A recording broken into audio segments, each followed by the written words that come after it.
Hi guys, welcome to Fishing with Phelan, and I'm your host, Nathan Phelan. Tonight we're going to talk about fall bass fishing. Something that's been happening recently has been the colder weather's coming in Minnesota, and so a lot of guys are starting to throw those swim jigs, swim baits, spinner baits, crankbaits. A lot of stuff that's imitating the bait fish right now, and they're catching a lot of fish, and you can too, because this is the time to throw those reaction baits where the fish are really active. They're putting on that weight for the winter, and it's out there. You can find them. This week I did pretty well. So I think I went out Tuesday through Thursday, and I went out Saturday. Didn't go out Friday this week. It was either Tuesday or Wednesday. It was Wednesday. I hit a 4-pounder on the spinner bait. It was a War Eagle spinner bait right here. This color is called Mouse, I believe. And then I was throwing Strike King Rage Tail Green Gizzard. And it just worked out that that's what the fish wanted. I've caught 2 fish on that spinner bait. And the first one was 314. I think it was probably closer to 4, honestly.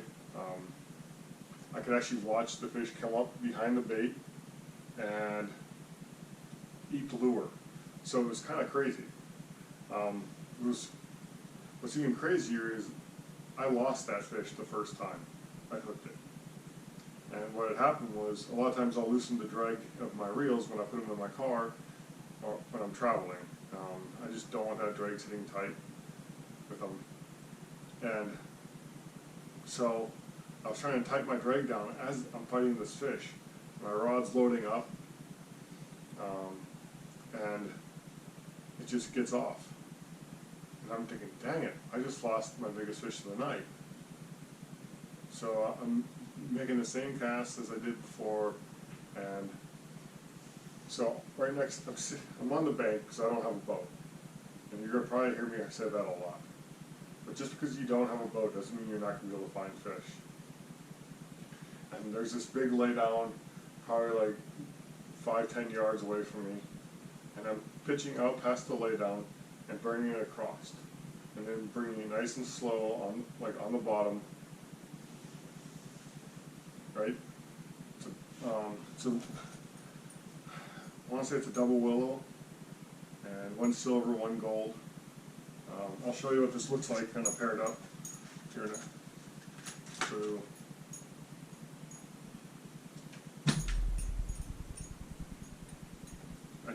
I bought the spinner bait because somebody on YouTube recommended the color, and I needed something, and I just went on a whim. I think the War Eagles, I think they use a trocar hook, which is a really sharp hook, so you're going to get good penetration. And that's kind of what it looks like. Set up. Now I was slow rolling this on the bottom for 2 of my fish. And well, the first time I explained what happened and how I lost it. And then probably like 5 or 10 casts later, it comes back again, and it comes up behind my spinner bait and just slowly engulfs it. And I get a good hook set this time, and I land it. I get my scale out, and the guy on the walking path to my right is like, "Dude, that's a nice fish, thank you." I was like, he's like, "Congratulations." I was like, "Thanks." And I was like, "Yeah, it is a nice fish," and I asked him to get some pictures for me, and he did, so that was very nice of him. The rod I was using, rod and reel, this is a Daiwa Tatuli Elite. I've had this rod since last year. It's quickly becoming one of my favorite rods. It's got a super good action to it. It's a fast, but it's a little bit more parabolic. It loads deeper into the blank, and I'm throwing that with 16-pound sunline. My Daiwa Zillion 6.3-1. This was my first high-end reel when I bought it. I love this thing. It's as smooth as the day I bought it. Right now it's got a river to sea bling spinnerbait tied on. It's called a lemonade twist, I believe. It's one of my favorite spinnerbaits. I have good luck on this one too. This is 7'3", multi-purpose. So, and it's been a good rod to me. But basically,